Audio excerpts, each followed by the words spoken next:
And welcome to this edition of Pro Football Alliance, the A Train Arlington Lane, filling in for Dirty again this week. Hey, got to say, folks, hey, make sure you go and check out pack22.com. Make sure you call Matt Addington first at 727-452-2645 to start your account.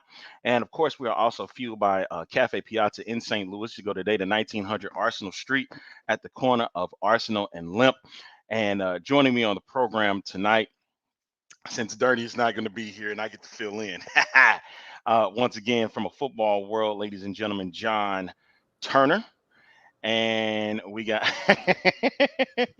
and ladies and gentlemen, joining the program again is Jared Hanson. Jared, good evening to you Hey, as well, sir. thank you. Thank you. Thanks for having me on the show. Yeah. As you can see from the promo today, and we're going to be heavy talking. You can see it from behind. The logo is the USFL. Everything dropped today. And literally, I really think they really dropped the ball today. But before I don't want to make it seem like that I'm just going to bash them, because I want everybody to know I do have concerns about the USFL, despite everything that's going on in Birmingham. And I was impressed with the announcement and whatnot. The stadium looks amazing. I know I got a chance to see it during the bowl game. They had, I think, Auburn played in it, and it looks fantastic. And I am excited for two two stadiums getting to participate with one league. But that was the thing. It just seemed like the entire city of Birmingham, it was about that instead of the league itself. Case in point, I have some video to showcase to you for that. Let me show you a little bit with, and this everything that you're about to see is from the NBC affiliate in Birmingham, WVTM. This is not too long ago, it was Skip Holtz, the new Birmingham Stallions coach.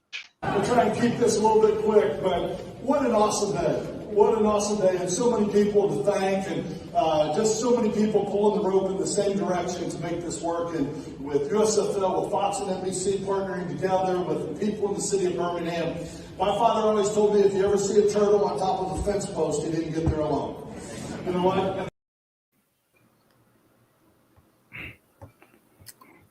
That's He's trying to cut jokes or something. That's the thing, though. It's, that's what I'm talking about. Is that I get it. This is about Birmingham. It's great for the city, man. But I'm sitting here like, we could have had more to this. John, Yeah, I didn't pass the buck to you, sir. Me? Let me pass the buck to John, and then I get to yes. You don't want it. If we're gonna real quickly touch on the city of Alabama, I pulled up the Alabama's putting a lot of pride into this league, and I can't blame them. This year they're going to be hosting the World Games at Proactive. Okay, they're taking a shot with the USFL here with Fox.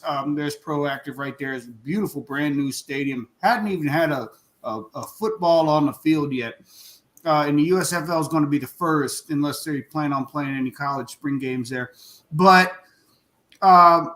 Birmingham, the city, and the county associated with the city, they're going all in on this league. They're really helping out Fox and bailing out the league here, chipping in money to run these two stadiums, both Proactive and Allegiant Field, which I have been to.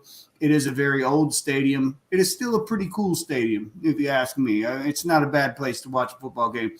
Now, one of the things that they wanted assurance from the USFL was that 40,000 hotel room nights rental. That's right. What they're really banking on to get a return on their investment, to help the city and the local businesses get a return on their investment. And I pulled up a list of hotels here that are affordable, or relatively affordable for a new football league, that are, if you go to Hotels Birmingham, Alabama, and then sort it for under $75, there's some pretty good suitors here. I'm looking at Ramada, Quality Inn, Econo Lodge, Days Inn, America's Best. I mean, these are multi unit not just, your little stretch thing that's got 12 units in it or 20 units. I mean, these things got hundreds of units in it. And you can literally put an entire team and its staff in a different hotel in the city. And then, of course, they're going to be spending money at restaurants and all that. So I think Birmingham has a reason to be excited, and maybe that's why it was geared a little bit towards the celebration of the city of Birmingham versus the league itself. Okay. Jared, what's your thoughts on it? I mean, I like the stadiums. I think that's pretty awesome that they're getting these good deals and everything. I wish the announcements were broadcasted to a bigger audience, to a lot, maybe on their official website. Was it even on their website? Nope. That would have been great. I would have loved to have seen that. I had to skimmy to find the freaking little bit of a clip of the announcement. I was kind of hyped up today, and I was let down because I would have liked to have seen it from something besides the local affiliate. It's nice that the local news covered it, at least. I would hope so. It's a huge thing for Birmingham, and I'm glad that Birmingham is embracing it, and they threw out a lot of money for it and that sort of thing. I just like those faces that were in the announcements today. They to the speaking, they should have been on the Colin Cowherd show, I think, or some of whoever is running the show needs to be going out and talking with people, sports media and that sort of thing, I think. And I feel like they're not doing that. And but yeah, today is a good day for those guys in the league, I think. But I think the second year is going to be the hard part, making sure they transition to their homes and that sort of thing. And that's a whole different story for another day, I think. But yeah, it's cool. I don't mind it. I'm not really enjoying so far the USFL hype so much. Maybe it'll change my mind when we get to the games, but it's a little lackluster. They should rename. Got a comment here said they should rename it the Birmingham Football League, right? Because everything was focused in Birmingham. And what's funny is I get a comment before this even started, and what you don't know, if you don't know, the new Birmingham coach is Skip Holtz. So they have that, Chris. Chris, thank you. That was put out a week ago. But the thing is, there are things missing within this. In this unorganized. League. There's so many. And yes, and that's another thing is the unorganization of the USFL right now. And I'm talking about 2.0. Kirby Wilson is the other, and Skip Holtz are the coaches that make their formal announcements. Kirby Wilson with the Pittsburgh Maulers, and then you have Skip Holtz, of course, with the Birmingham Stallions. But one of the things is the organization of this. It's bad. Like, I don't see, like Jared said, I don't see a front man for the USFL like what we saw for the XFL. You knew Vince was the front man, and you knew Oliver Luck. Those positions were already covered by the time that we got to the formal announcement of the city launch. When we got to that city launch, we knew who the front man was going to be. You don't know that for the USFL. It just seemed like everything just been thrown together, and then just let's see what happens when it comes to that. Am I wrong for that, or? No, you're not wrong, Arlington. And I was saying this with Jacob Battelle last night on his show, is that they would really benefit from having a guy with an extroverted personality associated with the league. But it's unfortunate that everybody that's associated with the XFL 1.0 or the USFL 1.0, okay, you've got Jim Kelly, health issues. You've got Steve Young, he works at ESPN, so he's out. Herschel Walker is running for a Republican seat in the Senate for the state of Georgia, so you're not going to, even if it's on Fox, you're not going to have him talk because that alienates half of your potential fans or whatever percent actually voted in real life for Sleepy Joe. And then you've got who else you got?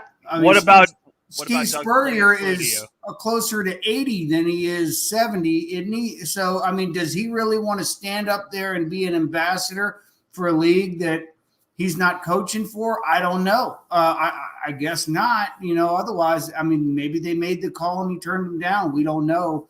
But they don't have anybody. They don't have an electrifying personality like that other spring league that's coming next year does.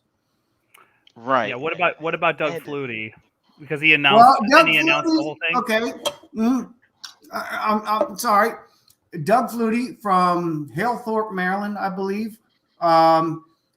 He's not an extroverted guy. He's not like an exciting personality. He's a likable guy. He's a sweetheart. He had his Flutie Flakes and all that, and the proceeds went to very nice things, but he's not the guy that you're going to hire to go door to door to sell free estimates for windows and siding. He doesn't have that pop of a personality that grabs your attention and makes you want to keep listening like Oliver Luck. When I heard Oliver Luck going live, I turned the volume up and life froze for me. I wanted to hear every word he said. I don't feel that way for Doug Flutie or any of the people I just previously talked about. And you've got some people already working for the league. Moose Johnston. I don't want to listen to Moose Johnston. He's kind of a boring dude. And they haven't really hired anybody else yet. But Moose Johnson is about the closest thing they've got that's been in front of a camera on a microphone, talking live during a major broadcast. But he's a monotone kind of guy. And if you want to sell something, you need to go get but wait, there's more. You need to go get that guy, the sports version of that guy.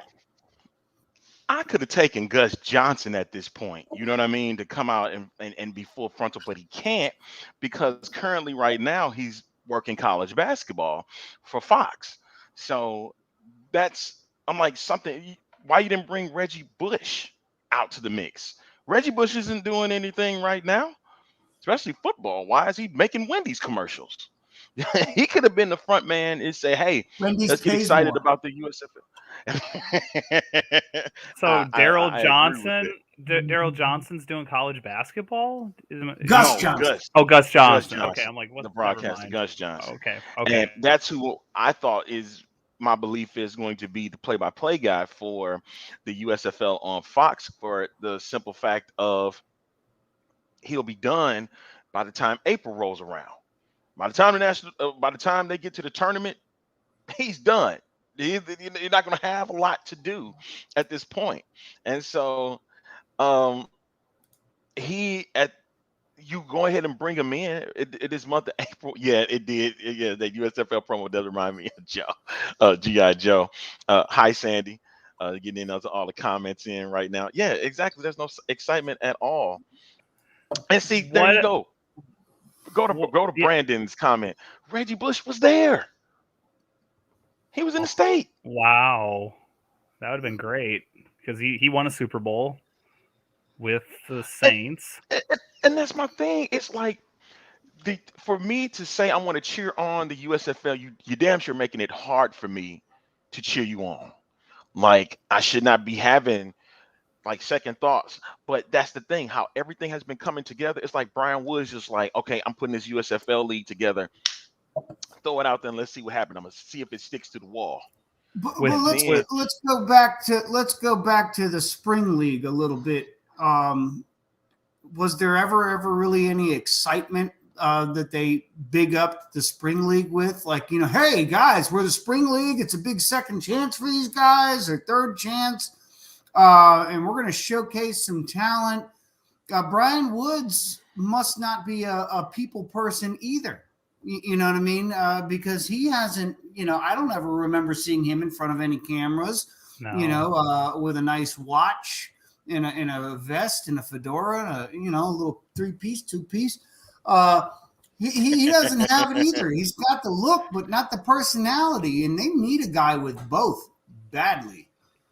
And TSL was in 2020, right? Of course, right? When COVID was at its peak, pretty much, because they had the bubble. They had a season last year. They had their, Oh yeah, we had the championship. The linemen beat the Jousters. if I'm not mistaken. Yeah, that's what it For that's the what Mega I Bowl. remember seeing. Yeah, Hmm I would But have liked to see, have but seen the see, as you Jousters. yeah, exactly. And but my thing is, some of those teams, like you, with little to no promotion, I understand what the spring league was, but you're bringing back a league that has Been it had frozen in time. substance. Right, and it had some substance, even though it was only 3 seasons long, but it was a name that was a competitor, and you don't want to mess that name up. I understand, and that's what gets me at times when we say that this is a development league for the NFL. You can't be development if you're playing in major cities that have and that's what I said about the XFL anyway. But if you're playing in Pittsburgh, if you're playing, and we don't know where they're going to play at in Michigan, we just know Michigan got a team. But and see, that's the thing that's backwards. We don't even know the coach. We don't even know where they're going to play. We don't know none of that, only because of the bubble situation. Mhm. Yeah, I would have liked to The- have seen And, some and press conferences for the head coaches or whatever. Just announcing that they're going to be the guy for the job. But maybe that's just me. and this is a good comment, but it's kind of funny at the same time. Question for the players is, what they gonna just come off the street and play April 16th? No, they're gonna be drafted. It's gonna be like those secret drafts that they used to do back in the day, for all the players and those that are signing up and those that are right, and there it is right there, Brett jumping in with the February 2nd and 23rd when the draft is going to be, so that'll be next month. But they're got to get everything geared and ready for April 16th, which also uh was announced today, um was the simulcast. All of that was announced today. There it is. We got a Hmm. lot going on with that one, but there it is. It says Yeah, the inaugural game is February 16th. I mean, excuse me, April 16th, and NBC and Fox are going to broadcast the game. And we're sitting back like, how you don't have a lot of things ready up, together already. As a matter of fact, here's a clip We of the also have announcement. another great announcement today. The Birmingham Stallions on April 16th in the first game are going to take on, of course, none other than the New Jersey Generals, one of the great famous teams from the USFL. So not only will that game of the Stallions versus the Generals be in prime time, but for the first time in more than 60 years since Super Bowl I, both Fox and NBC are going to broadcast the exact same game on two broadcast networks. So making history for the first time in 60 years since Super Bowl I. It's going to be an unprecedented event.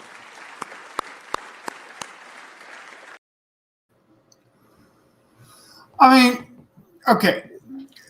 I'm looking at the MLS on a separate sheet here. The Okay, yeah. MLS Hmm has a tier 2 and a tier 3. Yes. They've got two minor leagues already, Yes. and they're starting to build a relegation process, much like they already do in leagues across the globe, Europe predominantly. And it looks like they've got teams in Chicago, Cincinnati. I don't know where in Colorado. It's just Colorado. I Dallas, know. I know. Houston. Colorado Rapids are in a suburb of Denver. Yep. Okay. New Yep. York City, New England, Orlando, Philadelphia, Toronto, St. Louis. St. Louis is obviously coming up to the big MLS in 2022 this year, and then they're getting Nashville in 23, with Vegas slated to be one of the favorites behind San Diego, Sacramento, potentially a couple other spots. But some of these cities here, I'm seeing Portland, Salt Lake. These are cities that have other major sports. These are cities that are big cities, and some of them even have NFL teams already. MLS teams. So this can be done. You can have a lower tier support a team. Otherwise, these aren't stupid businessmen putting these teams here. But, so the argument, in my opinion, that you can't have a developmental league team in a city that has already an NFL team. That doesn't hold a great deal of water with me. The problem is if you can't figure out a way to tell the potential fans that you are in business and are going to be representing this city, they're not going to show up for you. They're not going to watch. They're not going to buy a ticket. They're not going to buy a shirt. They're not going to buy a hat. They're not going to do anything. So you got to figure out how to get on the ball with your social media presence a little bit more than they're doing. I saw a few, USFL posts and graphics and all that, and that's just not going to cut the mustard, as Hulk Hogan used to say. Right. Yep, totally agree. Man, it's just, to me, that what I've seen is, I like I said again at the beginning, the city of Birmingham, grateful for it. Like, they deserve to have football in Birmingham, Alabama. Like, there should be professional football in Alabama. But my thing is the process of it. Like, did you really think things through? Like, I understand, John, $150 million to for the league. That's great. I'm cool with that. But it's like, how you going to get eyeballs to watch this? I understand it's for the television audience, and I think I saw a comment earlier today is that they're trying to do like what they do with game shows. Is like, I'm gonna set it up for the television audience and see if they like it, and then if we don't, then we'll have to pull another way to make it happen. Bringing audiences, in this bubble that they're doing at Protective Stadium and doing it at Legion Field, which is a historic stadium as it is, site of the Iron Bowl for many years, and that is something that I'm like, okay, it's gonna take away from the other 7 cities, but it's like, you gotta have some more marketing material to say, hey, our league is coming out in literally a couple of months. Put some more stuff out. I mean, I'm seeing the little liners here and there, the little graphics on the games and stuff, during the playoffs, the little small commercials and whatnot. But I'm like, hey, you don't have a lot of time, and people trying to figure out what you're about. They know you're football, but it's like, what else? Yeah, like Pittsburgh, like the Pittsburgh, what is it, Maulers? Am I right to say Right. that? Like, they got like 600 likes right now. That'd be crazy if you're like, I want to go see the Pittsburgh Maulers. Oh, well, they're in Birmingham, Alabama, and I guess you could try to make a watch party if you want to be proactive about it. But yeah, I just don't. They need to step up their social media game for sure. I totally agree with that.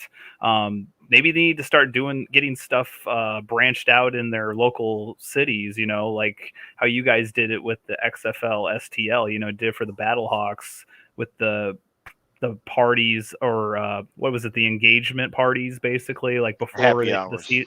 Yeah, before the season even started or whatever, you were engaging and getting to know one another and that sort of thing. And that's what they need to be doing, is going in to the communities of, we'll say Michigan and Pittsburgh, and need to get it going, so, or prepare for that year that's going to come up this in year 2, where they're going to be going back to their supposed home stadiums or whatever. So I don't know. I'm not. I mean, I think their first game, of course, it's going to have great ratings when you merge both, channels together and that sort of thing. And they'll probably have a Super Bowl ad or whatever to get the hype going. But it's always been the big question: what's going to happen week 2 and 3 and so forth? How big of a drop are you guys going to have in the TV ratings? And that's one of my biggest concerns is year 2, and then also the weeks after the week 1. So that's my take.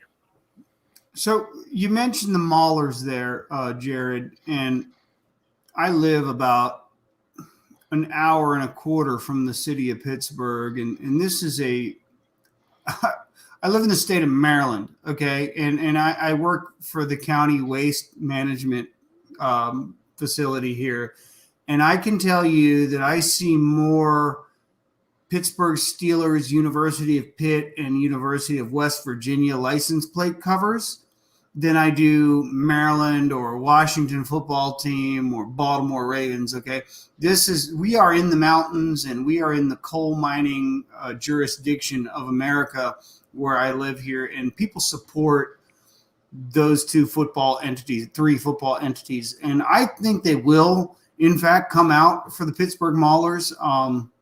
I just tried to look up whether the Maulers would potentially play at the University of Pitt Stadium, but it looks like they're sharing the stadium with, at Heinz Field with the Steelers. So I'm assuming if in year 2, by 2023, they were to bring their home games to the city of Pittsburgh and really represent. I have seen the tailgating atmosphere up here in the city of Pittsburgh. It is lit.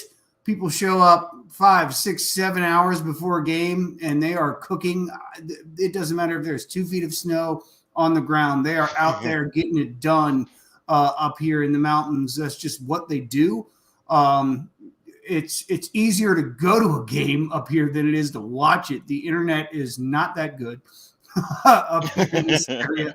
It is not high speed, to say the least. I moved from Washington, D.C., major city, okay, to come up here to the mountains. But, your choices on internet and fast cable are limited, to say the very least. And people go. They show up to games here. And I think they would show up. There's a friend of mine, and he's one of us on the Alliance here. He came up last winter when there was still snow on the ground.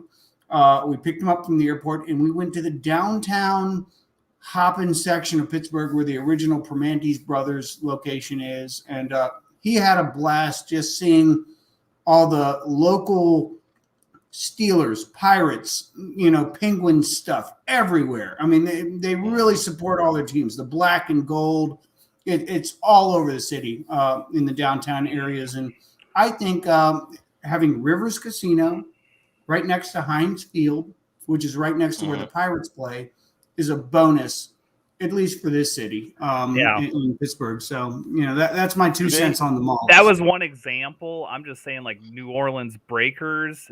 Pittsburgh, I have no, they're going to be more of a blue chip. Like, they're going to work out probably. Some of those other ones, like, are going to be kind of scratching your head. There'll be some better attendance, but just like the Seattle Dragons and St. Louis Battlehawks. There's going to be a few very good cities with this USFL, I think, for attendance. But there are going to be some that are going to be your bad attendance, I think, at some point. Maybe I'm being bad about it, but that's just my take on it.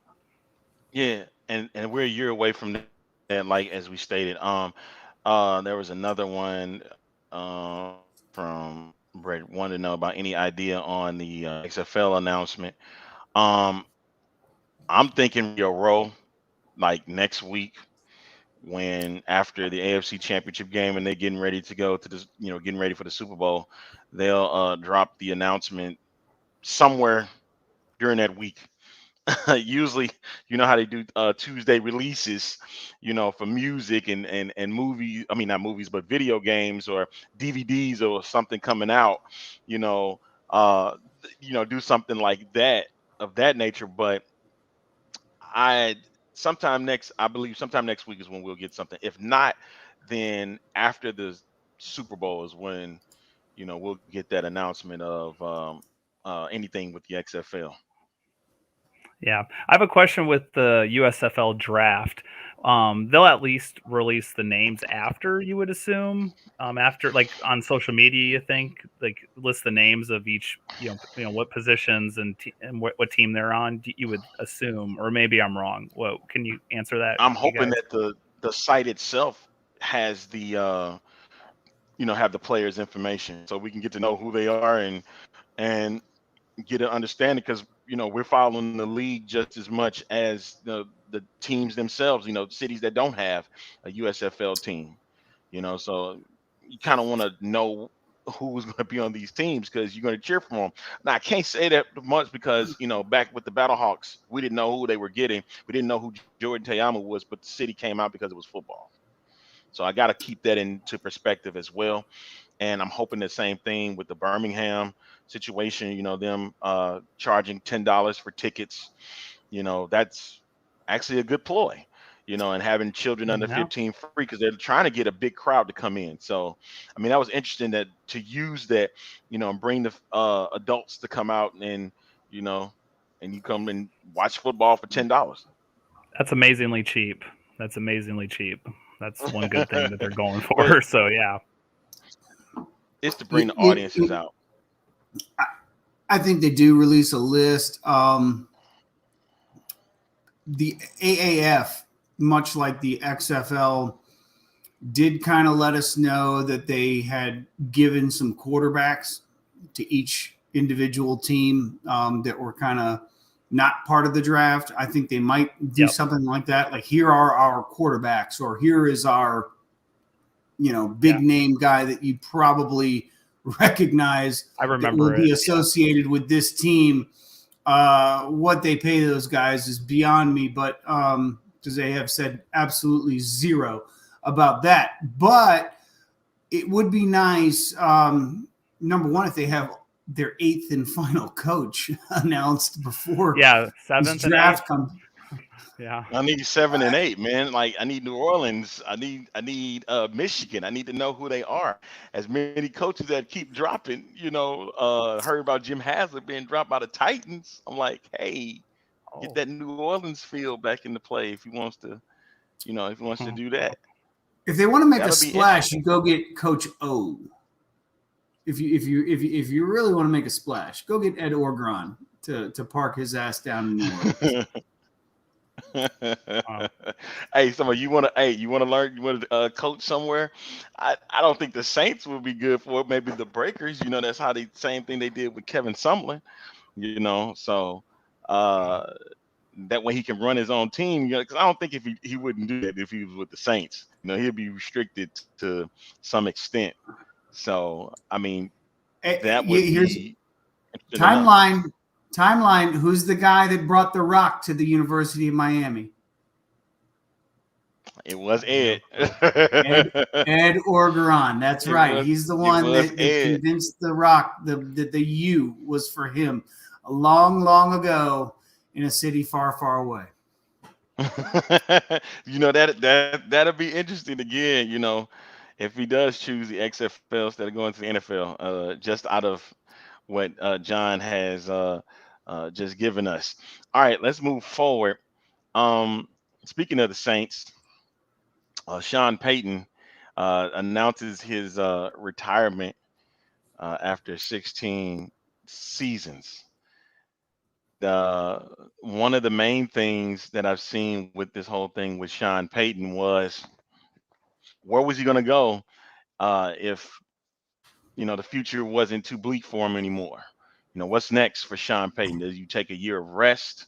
Do you take a broadcasting job? And it seems like he looking forward to broadcast and then taking a year off. Then again, you can always bring in Kevin James to coach the New Orleans Saints. Because I think he's playing Sean in a movie. So happy trails to Sean. USFL needs to get Sean Payton. That'd be a splash. That ain't gonna happen though. Yeah, exactly. I think he's done with coaching though. I really think he's done with coaching. I think he's done as well. Anymore. I think he turned off his cell phone for 2 weeks and went on vacation with his wife and maybe his kids. I think he's got 2 daughters, or one at least. And he said, "Wow, this is nice. When's the next time we can do this?" And his wife probably said, "We can start right now." And he got on the phone with Gail Benson and said, "You know what? I think I've given this town and this team all I can give in order to get us to where we want to be as a franchise." And thank God they are negative $74 million over the cap. I've never even heard of something like that. Oh my God. Well, it's about how much they were last year. All right. They had the similar number last year and they made it work. So you can make maneuvers as long as you get it done before the first opening day of free agency. But the Saints, they're not in the worst shape. Like, don't let that number fool you. You know, in the NFL, you've got salary cap specialists and you've got agents that are willing to rework deals to keep their players in the league and on a team, and things like that. And they restructure contracts every single All year. the time. Even the teams that are under the cap, they are restructuring deals so they can bring in free agents and things like that. The Saints are going to figure it out. They've got some dead cap money. They've got to move on from some players, obviously, but I wouldn't be afraid of this job if I'm a free agent coach candidate. You've got no quarterback.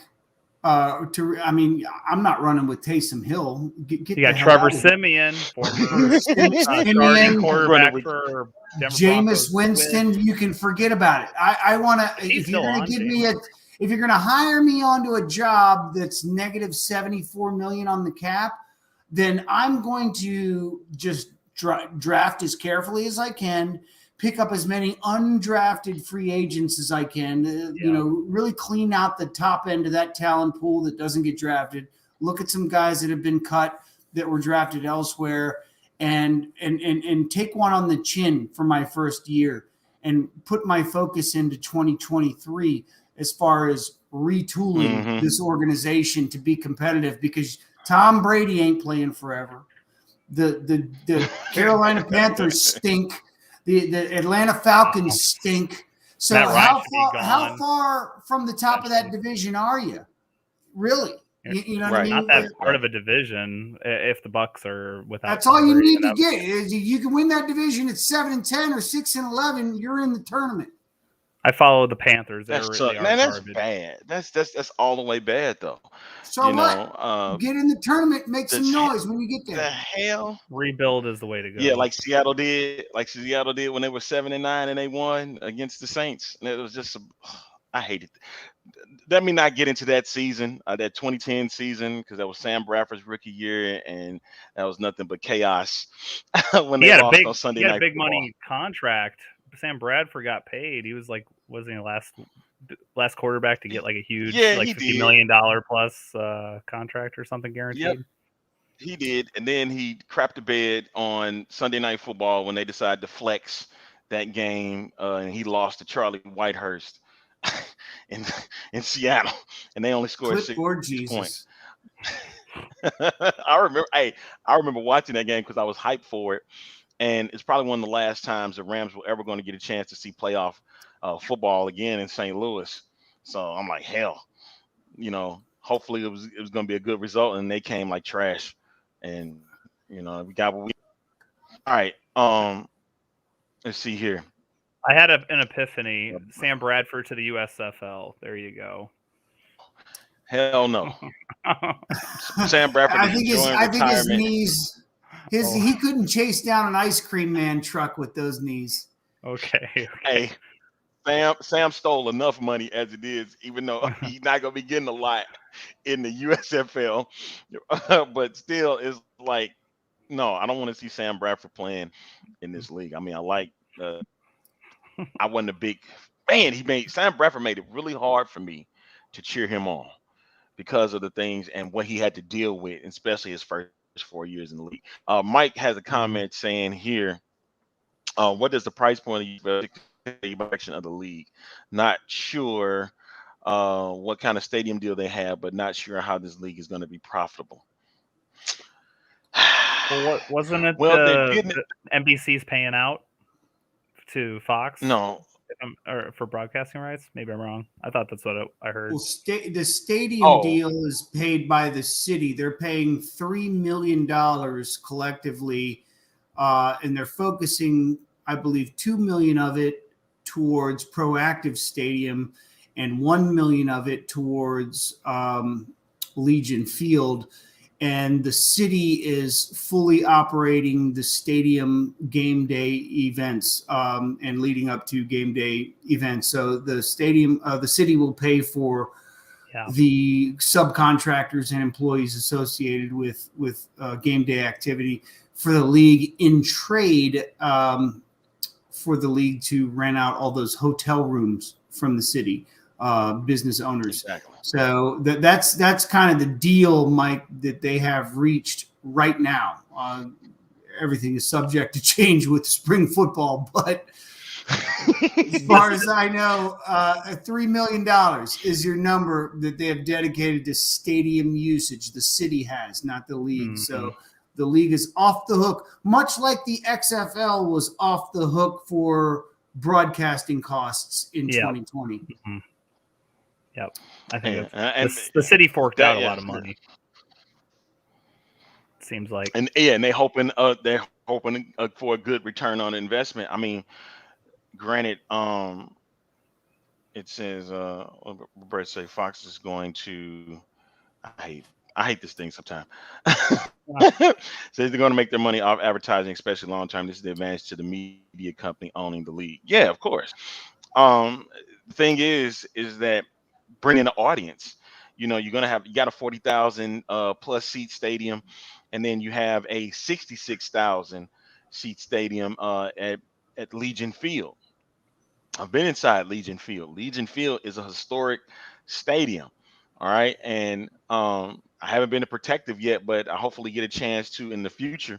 But being in being in Legion Field, being in that press box, it's old. And you know, I'm hoping I'm hoping that there are no incidents that happen, you know, at Legion Field because of how old it is. You know, they kind of renovated a little bit just to get it going and whatnot. And on one of how they do with comes to concessions and things like that, you know, because of course you got to put on a good show. And if you don't put on a good show, now people ain't gonna show up for it, no matter who's out there playing. At age 31, does the Birmingham, Alabama legend Trent Richardson show up in the USFL? He better not. Possibility. He better not, man. He played for the Birmingham Iron. Yeah, I understand that. You guys should bet on that. You guys should bet on that. That's a good bet for Pack 22, a prop bet. There you go. Hey, this show is brought to you by Pack 22. Make sure you call Matt Eddington first at 727-452-2645 to start your account. And also, this show is fueled by Cafe Piazza in St. Louis, 1900 Arsenal Street at the corner of Arsenal and Limp, St. Louis, Missouri, 63118. Yes, Steve Brett, you understand. Legion Field is in total despair. It's bad. It's a bad place. And that's why I'm like, man, I don't know how this going to be sexy enough for people to come and It's not up to games. standards. It's not up to standards. Hold on now, guys. When I went there, I drove from Washington, D.C. all the way to Birmingham, and I attended the Iron versus Orlando Apollos game. It was a good game. Orlando won. Good. But they had the new technology that the AAF, I took a picture of it and I posted it up. I said, this is what they're doing for player tracking. They had these little things like every 10 yards, like on the top of the stadium, these little boxes that recorded all of the players. They had like a chip in their football equipment, let you know where they are on the field. So it was supposed to make gambling easier and things like that. Well, the league went out of business and it never really came to fruition. But you can easily hook up an old house with new technology. It's not that hard. And when I went there, I pull up in a 30-foot long RV and I break out the tailgating equipment, and Stacy and I get to cooking and we make friends and we go into the game and we enjoy the football game. I mean, that's what the football experience is all about. So, you know, to claim that a place is a dump, I really kind of think that's like your perspective on what you expect out of the game day experience. I had a great time tailgating. I had a great time meeting people that I had never met before. My view from my seat was great. I had pretty good seats, so go figure there. But I didn't have a problem. Even the stadium workers allowed me to leave my seat and get close down to the track that surrounds the football field so I could get some better pictures. I told them I was media. They let me get away with it. So, I ended up rubbing shoulders with a few people I may not have. And so for me, I enjoyed myself a lot at Legion Field. A lot of people say it's old. It sucks, but I didn't have to take a dump in the place. So, I can't tell you what the men's room looked like. Who cares about as long as the bathrooms are Hey, operational, and here's the thing, though. I wouldn't know. When I was there, and the game day experience was the best because I went to the Magic City Classic, and then usually they hold those at the end of October. And imagine the streets of 100,000 people around Legion Field, and the parking areas are filled up no matter where you go around the stadium. And sometimes you have to park on the street, and there are people that was like wave you over. Someone come on over here and park. The game day experience was terrific. It's just going inside and making sure that you're comfortable, in the seats that you're in, and going through the turnstiles, and when you go into your seats, I think the whole place now is full of bleachers. You know what I mean? So that is, kind of uncomfortable at times. I'm not saying I'm the person with it, but for others, they don't feel that. They don't feel that comfortable. But like you said, they got the track and things like that. So, but the game day experience, I'm cool with that. Hey, great. As long as it ain't Football is big condemned. in Alabama. As long as they're not gonna, condemned break is the whole fine. thing. It's not condemned. So No. So maybe I am giving it a hard time, too much of a hard time. So I like the old It's stadiums. an older building. I want the Silver Dome back. I wish I could have seen the Silver Dome. I would like to see Astros Field or the Houston Astrodome. But yeah, I don't get to live that life or whatever. I got to see the Metrodome. That was pretty awesome.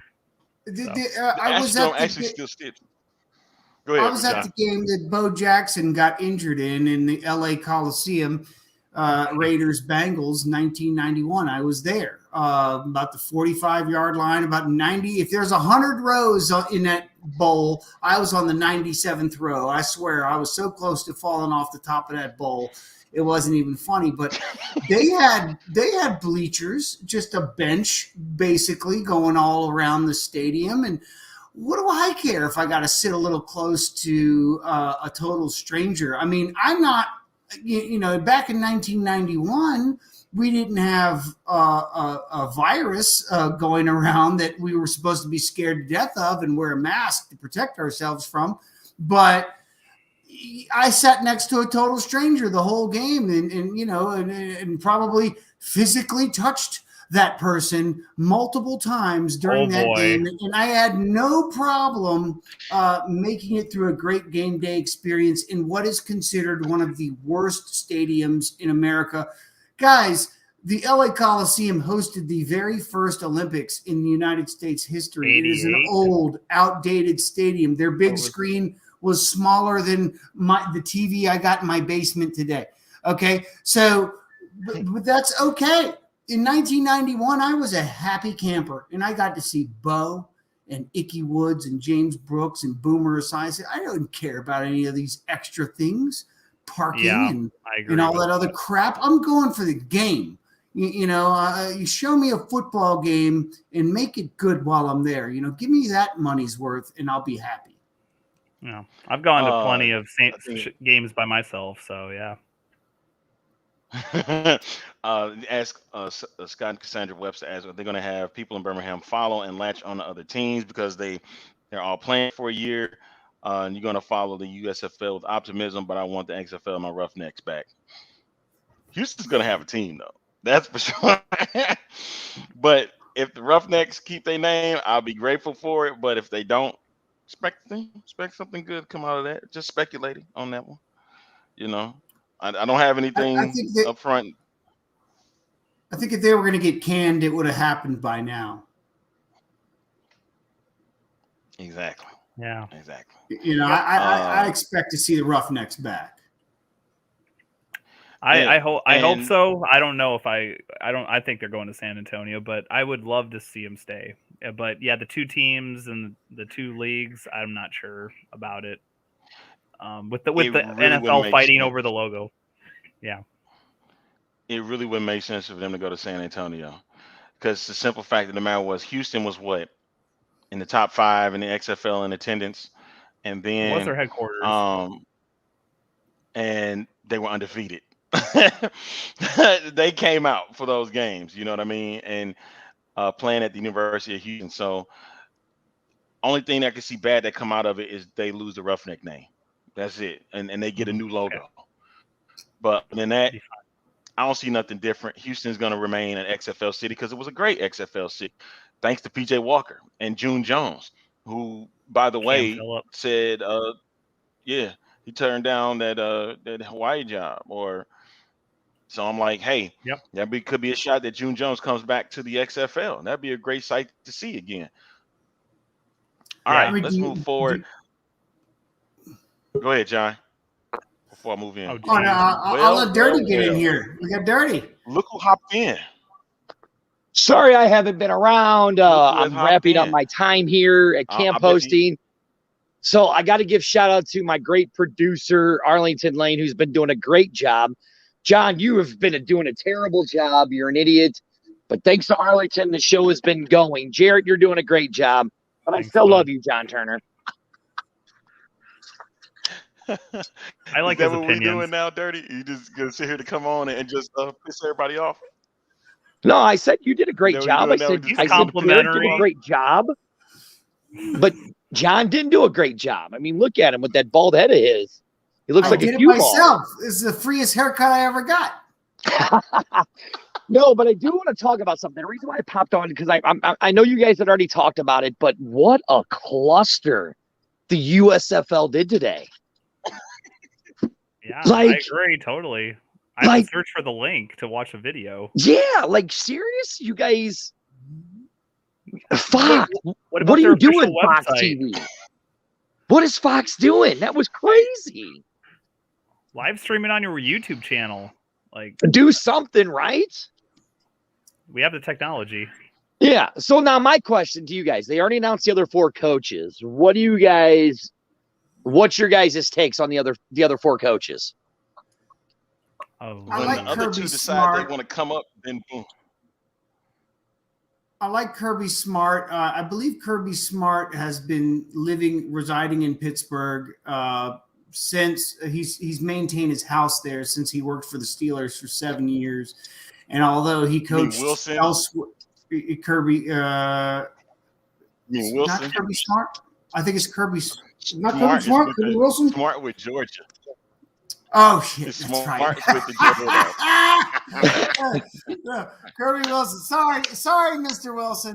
I think Kirby Wilson has stayed in the city of Pittsburgh since his time with the Steelers. When you move to Pittsburgh, I'm not trying to sell this city or whatever, but I live close to it, guys. It's a fantastic place to live. It is very sports centric. It's a blue collar town. It's not a very stressful place to live.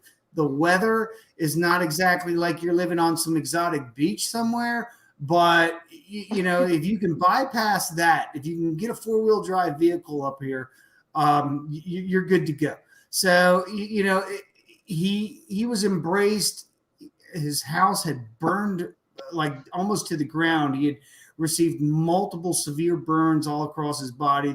They had a big GoFundMe for him. They took care of him when he was here then, and he has stayed here. He loves this place, and he announced his retirement from football coaching last summer. And that kind of coincides right around the time with the USFL saying that they were purchased by Fox. And we're going to Now, hold on, John. I don't mean to cut you off because I got to go. I got to go inside because I got to do some stuff before I leave. But I want to give a big speculation right here on the Pro Football Alliance show. And me and Arlington will break it down a little more tomorrow. We all know that I'm going back to St. Louis. I will be at Royal Rumble. And I expect to see a certain individual at the Dome making a big announcement. I'll talk more about it tomorrow. So tune in tomorrow. I love you guys. I'll call you guys all tomorrow. I'll see you guys later.